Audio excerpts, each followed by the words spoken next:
shall overcome someday. Oh, deep in my heart, I do believe we shall overcome someday. 50 years ago, a great American, in whose symbolic shadow we stand today, signed the Emancipation Proclamation. This momentous decree came as a great beacon light of hope for millions of Negro slaves who had been seared by the flames of withering injustice. But 100 years later, the Negro still is not free. 100 years later, the life of the Negro is still sadly crippled by the manacles of segregation and the chains of discrimination. So we have come here today to dramatize a shameful condition. In a sense, we have come to our nation's capital to cash a check. When the architects of our republic wrote the magnificent words of the Constitution and the Declaration of Independence, they were signing a promissory note to which all Americans were to fall heir. This note was a promise that all men, yes, black men as well as white men, would be guaranteed the unalienable rights of life, liberty, and the pursuit of happiness.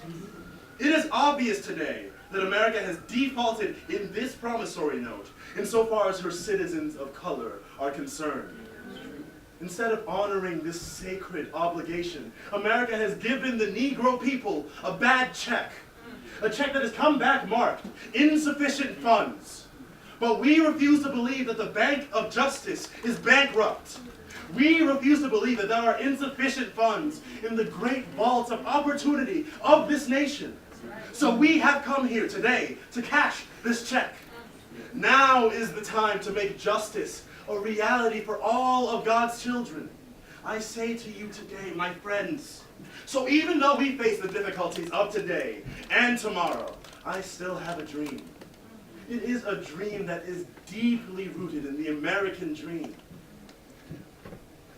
I have a dream that one day our nation will rise up and live up to its creed. We hold these truths to be self-evident, that all men are created equal. I have a dream that one day on the red hills of Georgia, sons of former slaves and sons of former slave owners will join together at the table of brotherhood.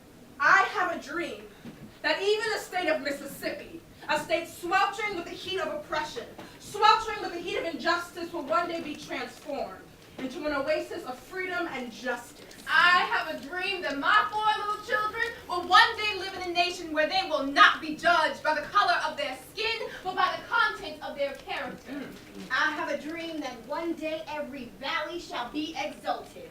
Every hill and mountain shall be made low, the rough places will be made straight, and the crooked places will be made plain, and all of the glory of the Lord shall be there, and we shall see it together. Amen. So let freedom ring from the prodigious hilltops of New Hampshire. Let freedom ring from the mighty mountains of New York. Let freedom ring from the heightening Alleghenies of Pennsylvania. Let freedom ring from the snow-capped Rockies of Colorado. Let freedom ring from the curvaceous slopes of California. But not only that, let freedom ring from the Stone Mountain of Georgia. Let freedom ring from Lookout Mountain of Tennessee. Let freedom ring from every hill and molehill of Mississippi. From every mountainside, let freedom ring.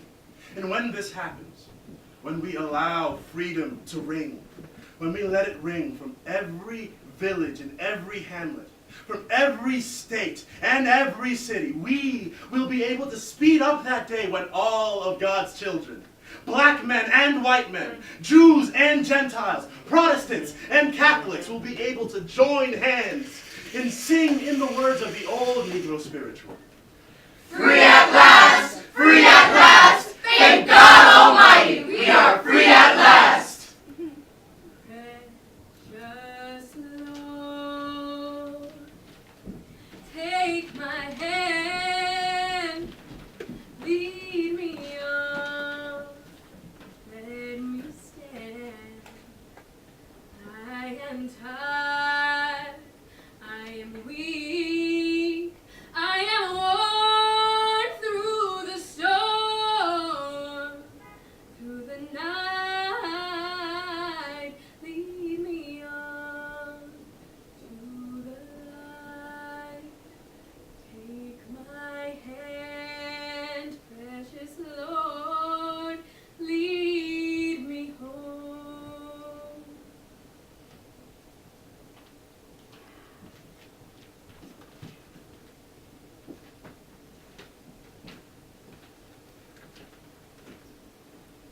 I doubt not God is good, well-meaning, kind, and did he stoop to quibble, could tell why the little buried mole continues blind, why flesh that mirrors him must one day die. Make plain the reason tortured Tantalus is baited by the fickle fruit. Declare if merely brute caprice dooms Sisyphus to struggle up a never-ending stair. Inscrutable his ways are, and immune to catechism by a mind too strewn with petty cares to slightly understand what awful brain compels his awful hand. Yet do I marvel at this curious thing, to make a poet black and bid him sing.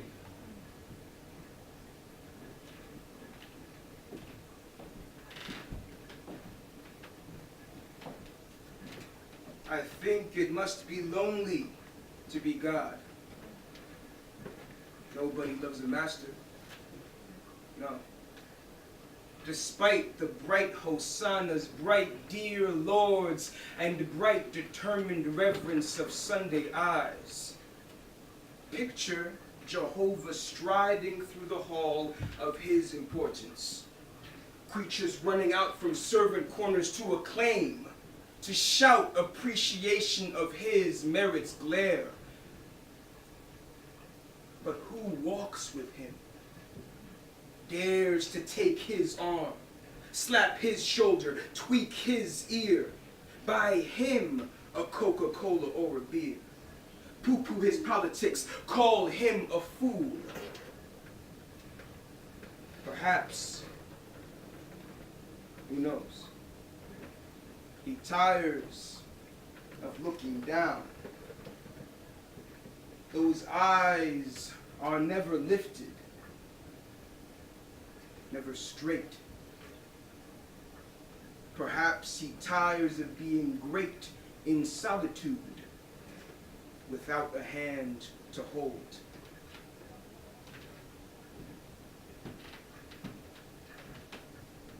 I was sick.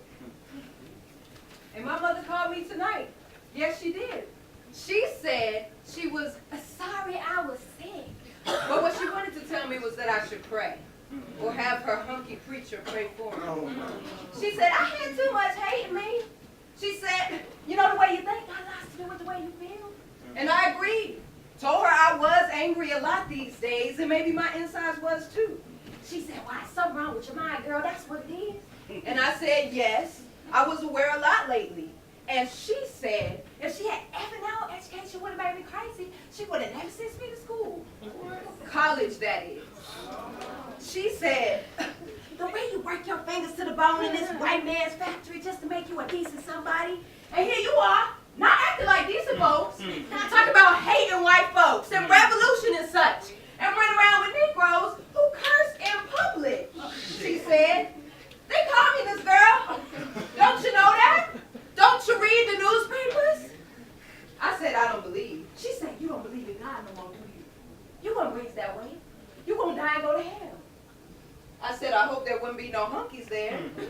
She said, what do you mean? There's some good white people and some bad ones, just like there's Negroes. I said, I ain't never seen one. White good, that is. She said, you gonna die and go to hell if you hate white folks. I said, me and my friends could dig it. Hell, that is. She said, do you pray? I said, sometimes when I hear culture. And she said, if you read your Bible, it'll show you read Genesis, Revelation. And she couldn't remember the other chapter I should read. But she said, what's in the Bible is happening now, fire and all. Just because you don't believe the Bible, don't make it not true. I said, just because you believe the Bible, don't make it true. She said, it is. It is deep, deep down in your heart. You know it's true. I said, it must be deep. She said, I'm going to pray for you to be saved. And I said, thank you. But before she hung up, my mother said, well, girl, if you need me, call me. I hope we don't have to straighten out the truth no more. I said, I hope we didn't too. It was 10 p.m. when she called. She said, I got to go so I can get up early tomorrow and go to the Social Security Board and clarify my record because I need money. Work hard for 30 years, they don't want to give me $28 once every 2 weeks. yeah. Then I said, catch you later on, Jesus. I mean, Mother. It must be deep. For my people, singing their slave songs repeatedly, their ditties, their dirges, their blues, and their jubilee, praying their prayers nightly to an unseen God, bending their knees humbly to an unknown power. For my people, lending their strength to the years, to the gone years, to the now years, the maybe years, washing, ironing, cooking, scrubbing, sewing, mending, digging, plowing, planting, pruning, hatching, never gaining, never reaping, and never understanding. For my playmates, in the clay and dust and sand of Alabama, backyards playing baptizing and preaching and doctor and jail and soldier and school and mama and cooking and playhouse and concert and store and hair and Miss Jumie and company. For those cramped, bewildered years we went to school to learn, to know the reasons why and the answers to, and the people who, and the places where, and the days